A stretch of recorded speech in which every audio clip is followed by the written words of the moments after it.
Hindi, kung wala lang talaga itong girlfriend mo. Wala talaga siyang girlfriend.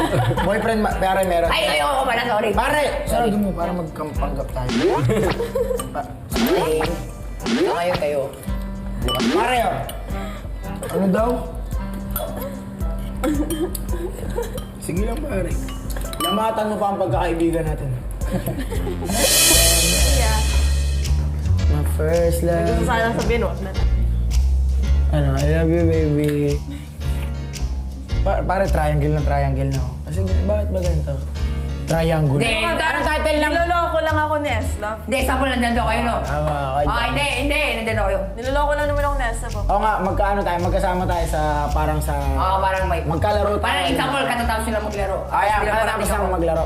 Ano yan, bata? Biglang susunduin.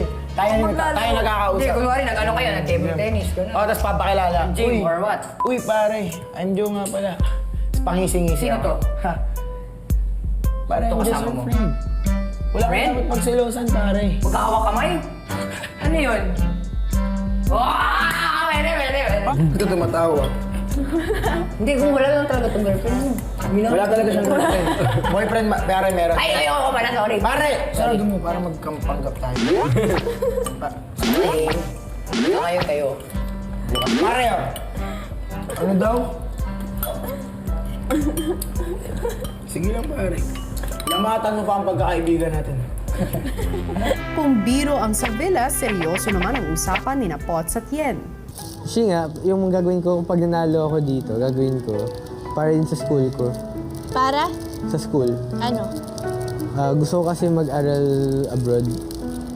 Gusto ko mag-independent. Independent? Kasi sabi kasi ng mga grown-ups ngayon na mga kabataan ngayon, lagi sinasabi na akala nila, alam nila lahat, na mas willing na sila sa mga Totoo. Oh, pero meron din naman taga-iba na ganun talaga.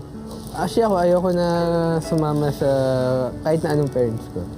Daddy, mommy. Ayaw mong sumama sa... Ayoko na yung maging nasa kanila, yung parang custody. Dahil, okay na ako. Hindi ka ba close sa kanila ngayon? Close ako, pero nasira ako na buhay nila enough eh. May nasa magandang buhay ngayon. And, Bakit? Sinisisi mo yung sarili mo? Ba't sila nasira? yeah. Pag ganun, walang kasalanan yung anak. Hindi yung sasabihin niya, pero hindi kasi alam yung feeling ng anak eh, na isipin mo, dalawang tao. On their way to, nasa college na sila. Ang ganda ng future nila na parehas lang smart. Ang ganda ng future, Ano? Ang ganda ng future nila ahead of them. Pag makagraduate sila, then dumating ako. Di na sila nakapagtapos. Nasira mga plano nila. Sana makita yung nanay at tatay ko na magkasama. Never ko pa sila nakita na magkasama sila. Oh? Tapos alam mo yung feeling na ihahag ka nila at the same time, na silang dalawa. Oh. Ang saya. Iyak. Hindi. Uy, hindi mo pa kinukwento na iiyak na ako. Nakakainis ka po.